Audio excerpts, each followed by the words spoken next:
Welcome back and thanks for staying with us. And if you are just joining us, this is VOP This Morning. Now, Nigeria's political landscape is heating up as the African Democratic Congress, ADC, and 2023 Labour Party's presidential candidate, Mr. Peter Obi, has accused President Bola Ahmed Tinubu of engaging in early re-election campaigns ahead of 2027, despite the country grappling with worsening insecurity.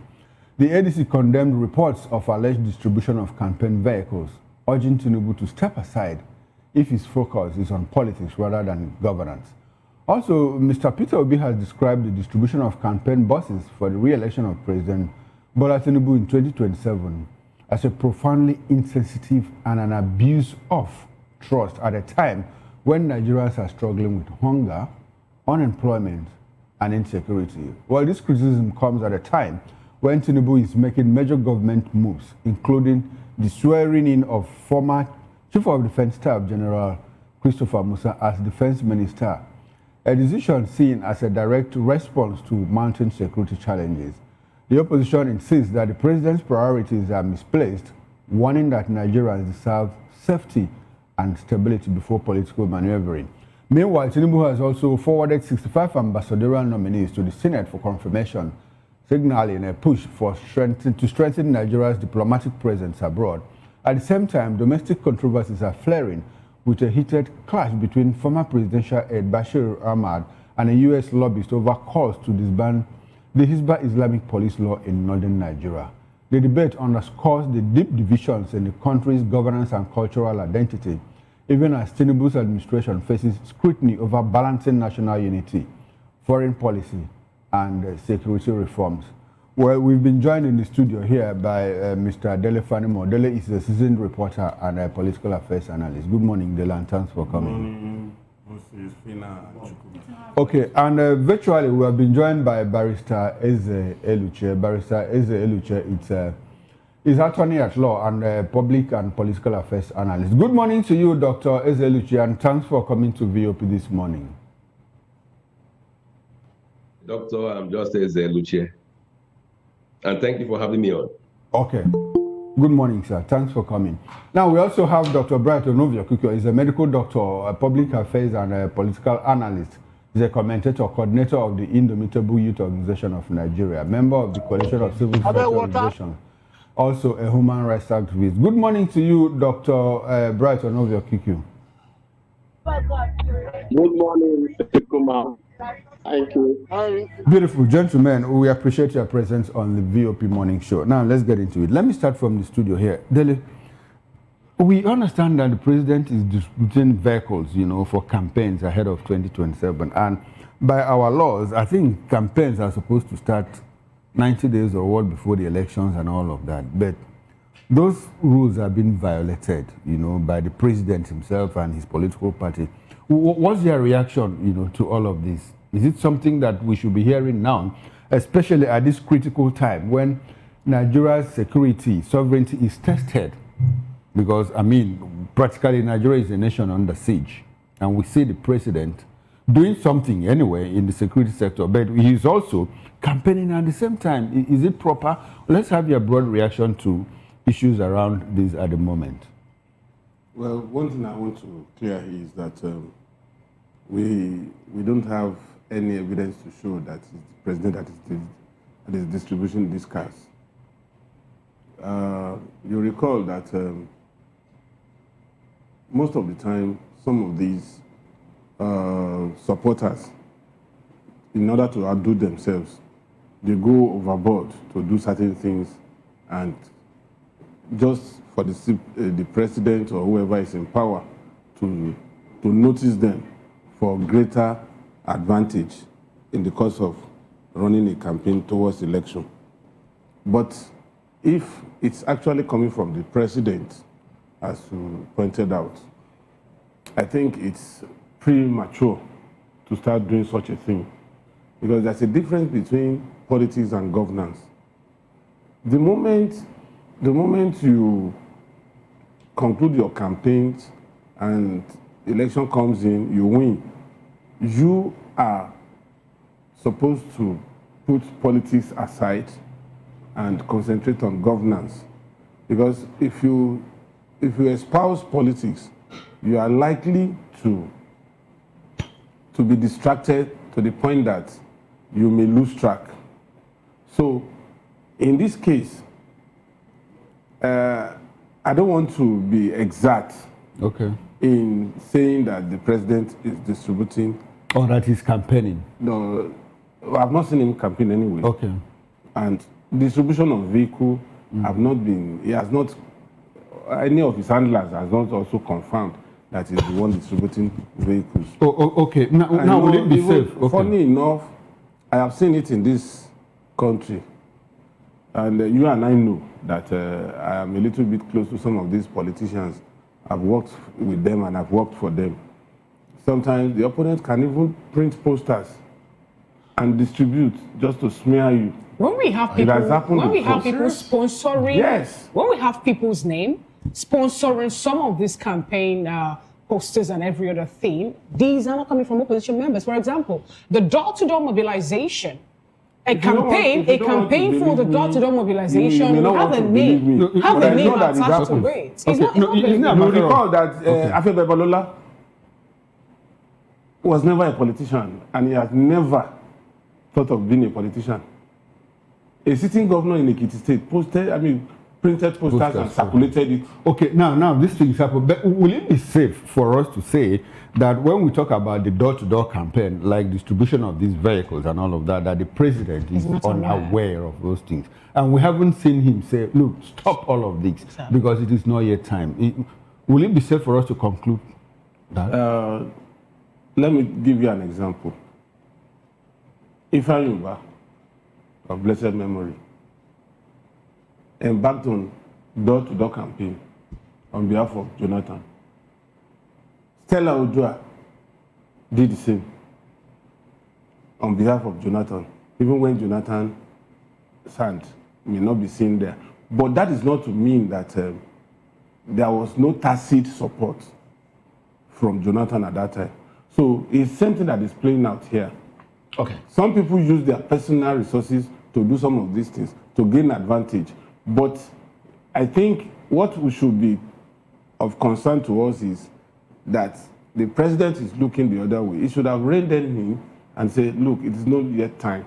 And again, if you ask to rein them in that it's not yet time, then other political parties would also have to play the game by the rules. Do we have other political parties campaigning on this? Because I can recall when Nigerians raised the alarm of APC indulging in early campaigns, all we got from them, or like as rebuttal, is that it is the opposition who pushed them into campaign. Have we ever seen, maybe every other people or every other political platform in Nigeria campaigning too early? It's happening at this point in 2025. We have 2026 already there, and people are not even thinking about governance, but indulging in politics. You see, what is campaign? Is it not pushing your party to the electorate? That's campaign. All right. Let's get the views of other respondents here. Let's go to Mr. Ezeluchie Esquire. Good to have you join us once again. Now, what are your thoughts on this, the early campaigns, especially, remember, sometime in the year, Senator Ojus Okalu wore the attire Tinubu for 2027 to the Senate. And, it was condemned in the media. But we didn't hear the president say, don't do that again. But what are your thoughts on this? Early campaigning the president is being fingered for this. And I recall prior to the 2023 elections, sometime around 2021, actually, there were vehicles around Oshodi and some other parts of Lagos that were branded Tinubu for 2023 election. And the president, at no point did he say, oh, guys, stop. In fact, we heard very recently, some people speaking for INEC say, look, if the word vote has not been used, then it is not campaign. But not too long after that, on some streets in Lagos, Third Mainland Bridge, to be exact, we can see vote for Tinubu in 2027. What are your thoughts on this? Could this be detractors? trying to make the president look bad? What do you think, Mr. Ezeluche?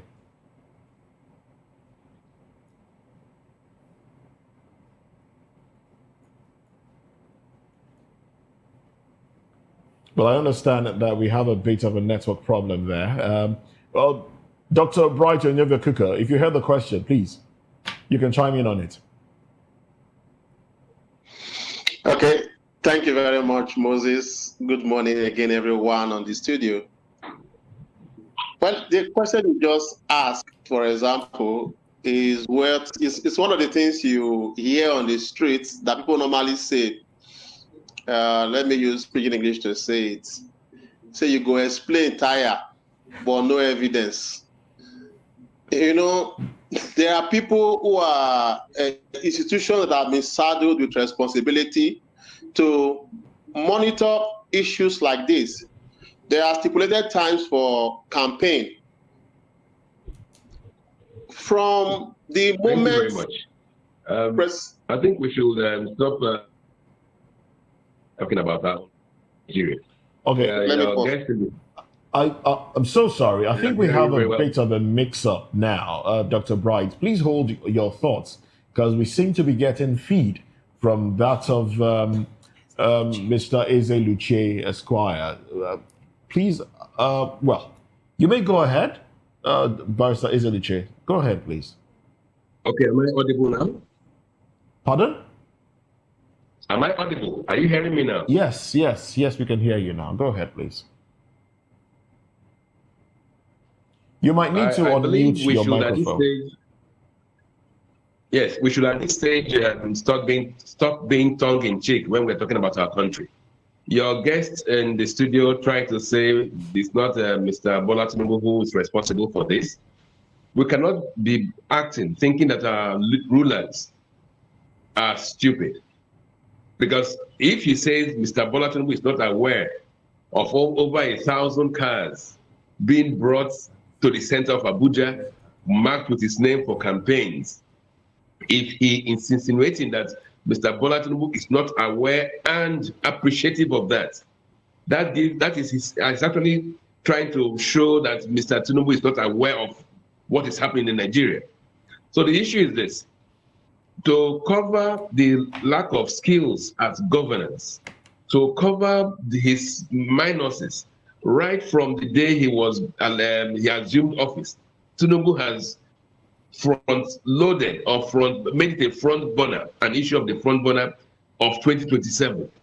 I mean, there has been actually no governance. All we've had in Nigeria is more insecurity, more taxes, increased sufferings of the people, and almost zero governance.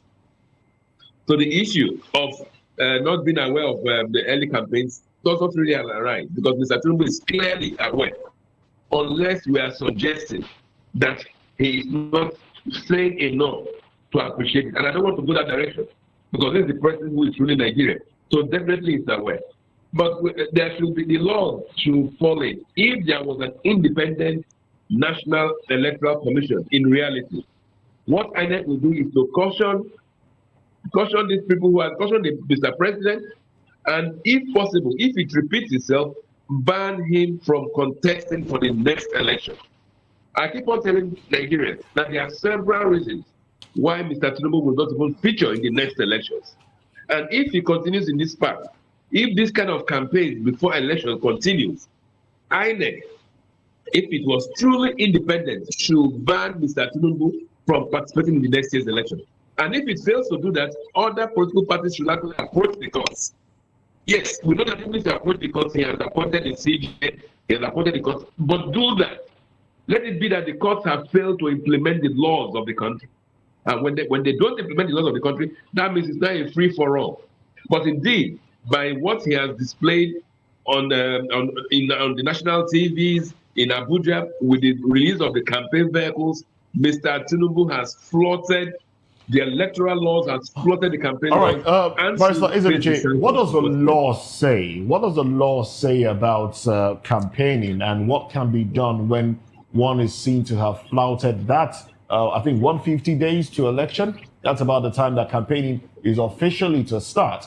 If found guilty, what does the law say?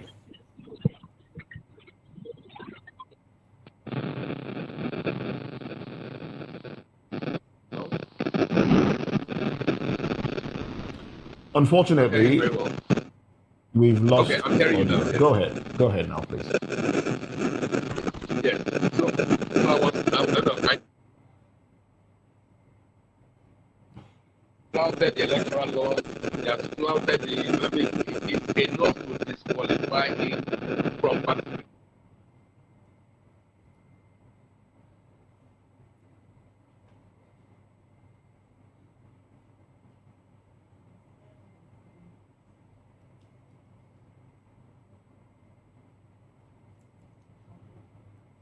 All right.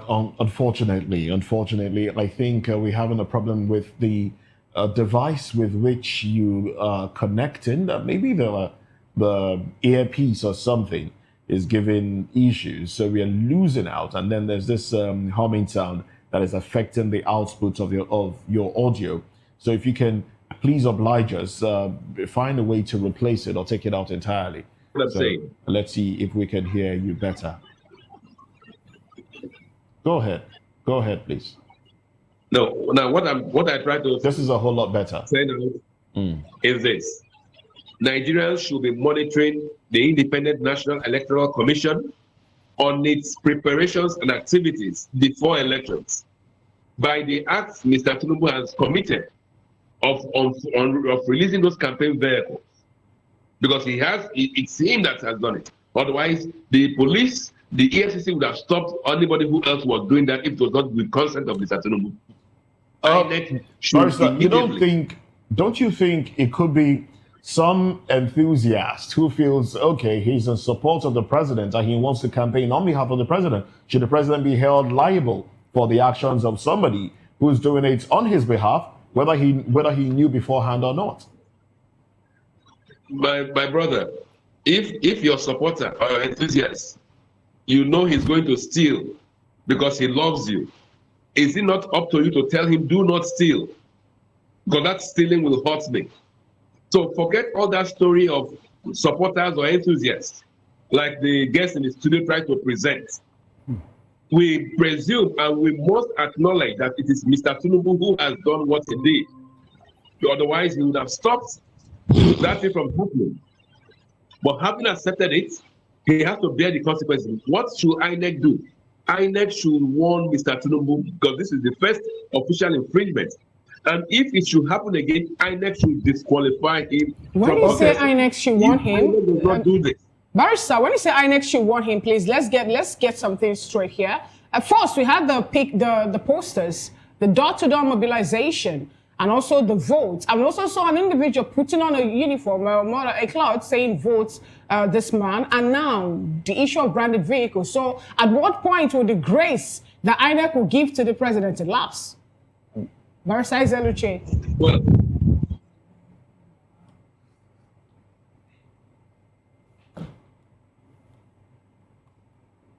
Well, but this current one, the release of over 1,000 vehicles, is enough to ask INEC for INEC to warn Mr. Tinubu. Then if it continues, INEC must disqualify him.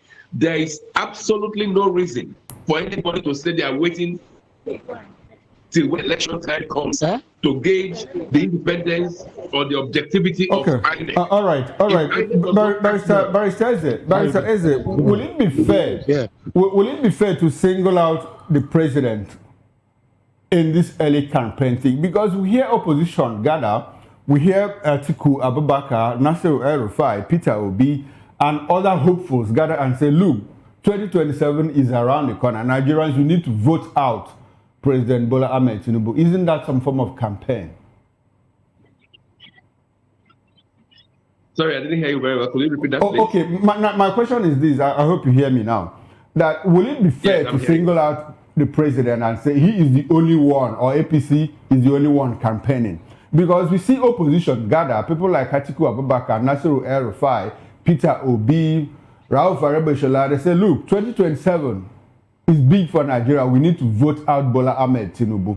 Isn't that some form of campaign? No, I mean, you campaign, you have to have the candidate. You have to have somebody and the office is running for. I have not seen any such campaign going on in other parties. Now, let us not try to dilute facts, please. Let us be factual. This is the only country we have. We cannot continue to... Does it appear that like the APC already has a candidate? Because last time they said, look, the APC ticket is not for anybody. You go to the primaries and contest for it. Do they have a candidate at the moment? No, well, they don't have a candidate, but somebody is distributing 1,000 vehicles that is campaigning for presidency, and we are seeing it. No, you see, if we keep on giving these excuses, then we're not ready to move forward in this country. No, but Barrister, we are not giving excuses. We are just having an honest conversation because we want to understand what Nigeria is. Yes, but Nigerians know what a campaign is. I mean, you campaign when you solicit for votes, you solicit for the vote for a person. I have not seen any other party do that. I have not even seen any other of the candidates in the ADC or Peter Obi or Atiku Abubakar do that. Right. But we are seeing one now. All we're asking is this: let the INEC set the parameters right. Now that we have seen it, let us not wait till stories will happen in 2027. If INEC is incapable of enforcing the electoral laws now, then there's absolutely no reason.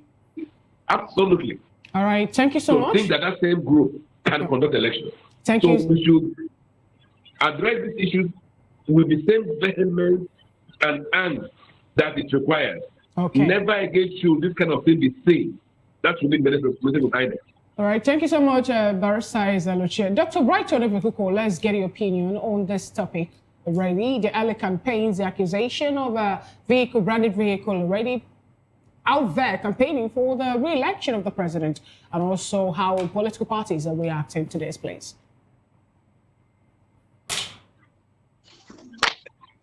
Well, like I said earlier, you go explain tire, no evidence. Now, when we look at some of these issues in Nigeria, sometimes we begin to ask ourselves if we're using the same law, if there is objectivity in the things that is being done. When the president, in fact, when he was sworn in 2023, when he was sworn in, some days later, that was when the thoughts or the first mention of 2027 came up. And I was like, this man has not started working. He has not even assumed office fully. We're already hearing about 2027. And over time, the 2027 gist has been coming up. And now we're calling on INEC. If INEC is saying without the mention of vote, that is where Nigerians are being shortchanged at different times. We have definitions for things that will suit a particular set of people, and the same attitude, when it applies to some other persons, it becomes a different thing entirely.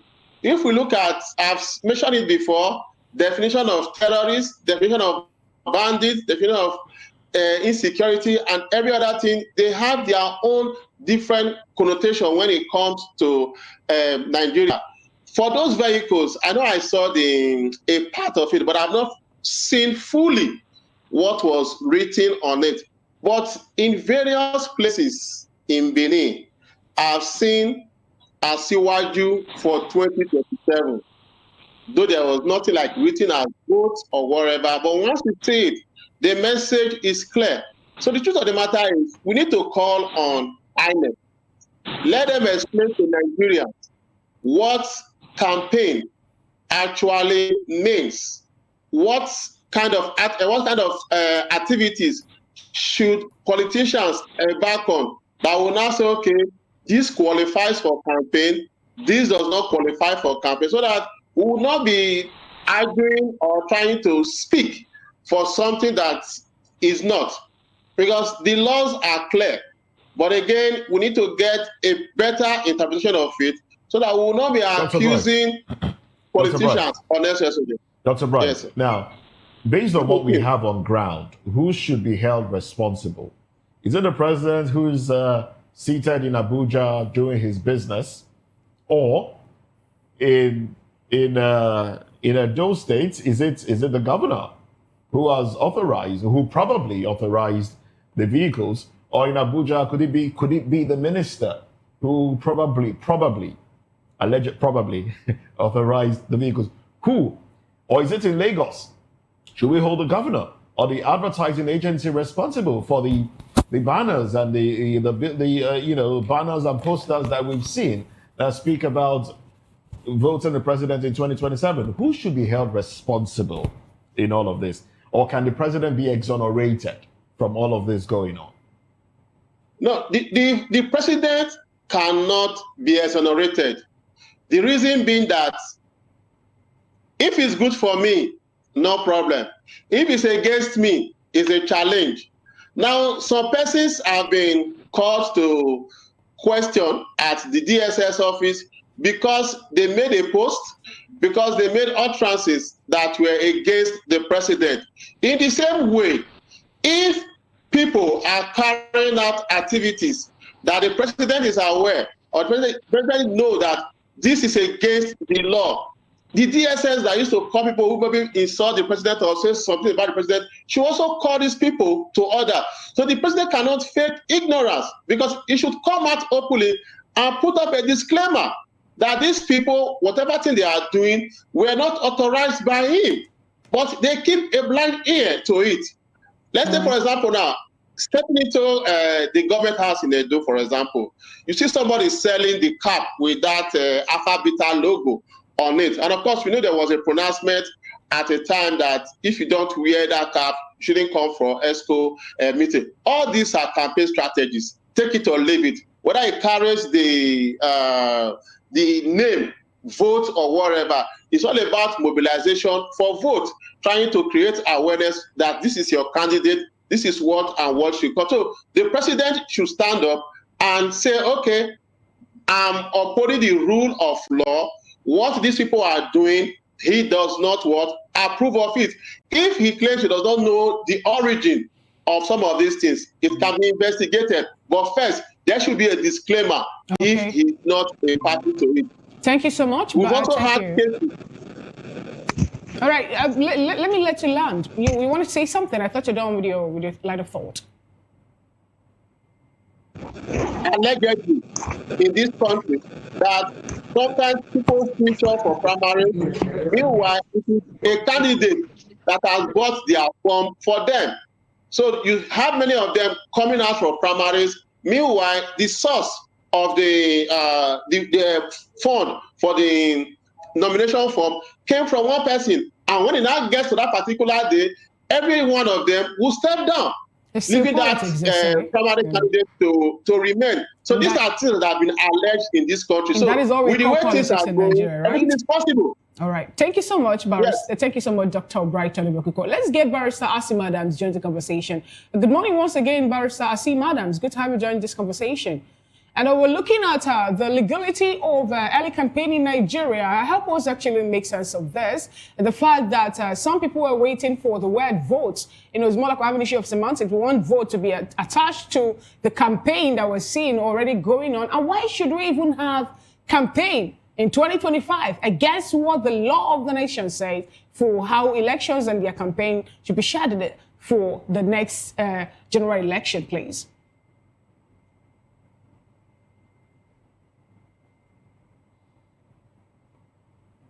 I would like you to unmute your microphone if you can hear me, please, so that we can communicate seamlessly, please.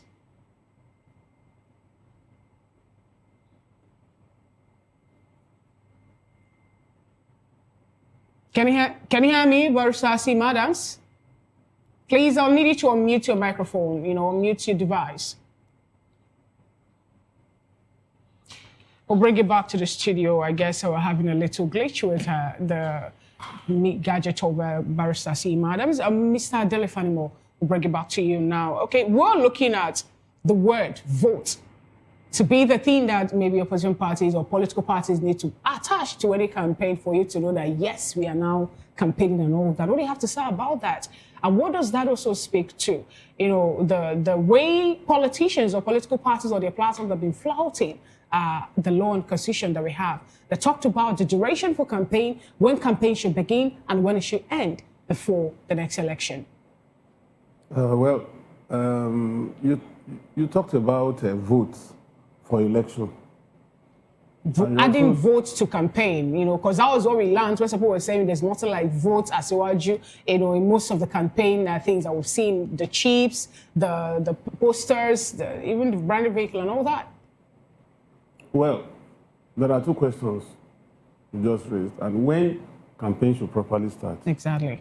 Those two questions are supposed to be answered by INEC, the umpire. But for the sake of this discussion, I want to say that just like that doctor said, INEC should take charge of this. INEC should let, there's a duration allotted to campaign.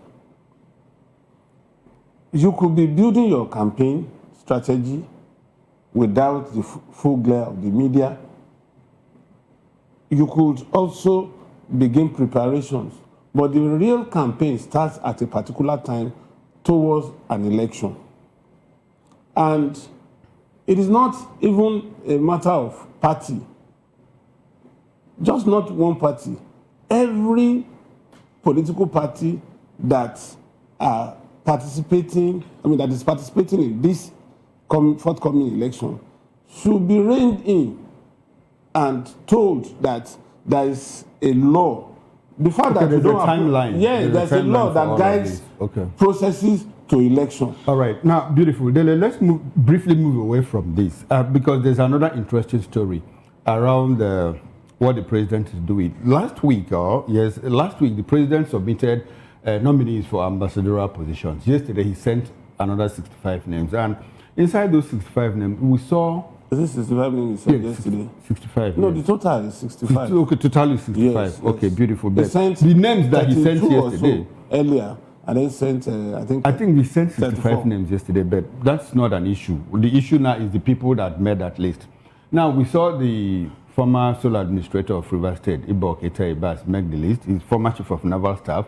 We also saw Damba Zoa, former defense minister and chief of army staff, make that list. We also saw Chioma Ohakim, the wife of former Imo State governor, Ikedi Ohakim, make like, that list. just like Relu Adebayo, Ajimobi of Oyo State. Now, people are asking, Ibok Ibas, is that some kind of reward for a job well done as sole administrator of Rivers State? You know the story surrounding his appointment and his tenure, his stint as sole administrator. Is the president using that position? Are we singling out Ibas in this? No, I'm asking, Nigerians are asking, Okay.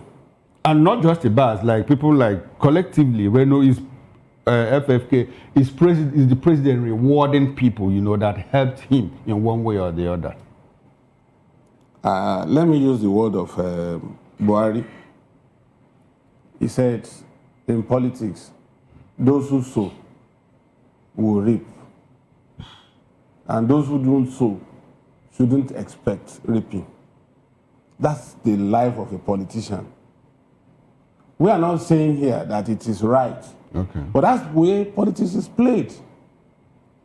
Let's go back in time. Obasanjo, when he came into government, the first set of people he appointed were those people that had worked with him as military head of state or those that are his friends. And you recall that Buhari also said, will I go and pick somebody I don't know in place of people I have worked with? That said, you see, for me, the same thing that qualifies Ibas is the same thing that qualifies Dambazao. Dambazao was once chief of army staff. Ibas was chief of naval staff. Are was DG of DSS. Okay was DG of NIA. And on like that. And in this, you appoint career diplomats and you also appoint non-career diplomats. Non-career ambassadors. So across the states, there will be influence on who to pick and who not to pick. Now, when we quote people like what Buhari said and say in politics and reinforce those comments and turn around at the same time to say, though it is not right, what exactly are we doing? What I'm saying is that if it is on the consideration that the fact that these people at one time or the other had influenced certain things in support of the current administration and they are being compensated for this position, it's not right. But if on the basis of the fact that they are qualified, for instance, Dan Bazao is a PhD holder, apart from being chief of army staff, just like Buratai was also appointed an ambassador to the Republic of Benin. It's the same thing that qualifies Dan Bazao. Okay. And it's the same thing that qualifies Ibas. Well, I understand that other guests would also like to react to this. Barrister Eze Eluchie, let me ask you this very quickly too. Should ambassadorial positions, that's the focus now, should it be used as a reward for party, for the politics being played at party level? Should it be, and where then is the stance of throwing your hands open to everybody who is capable to deliver and choosing only those that are capable in that sense? Very quickly, please. Well, if your device is muted, please do take it off mute so we can hear you.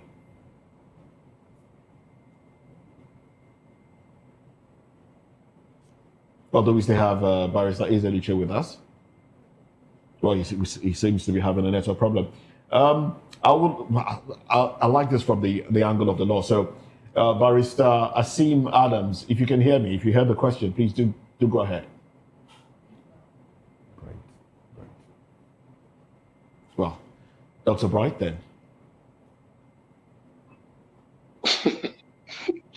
Though you say from the side of the law, let me say it from my own side.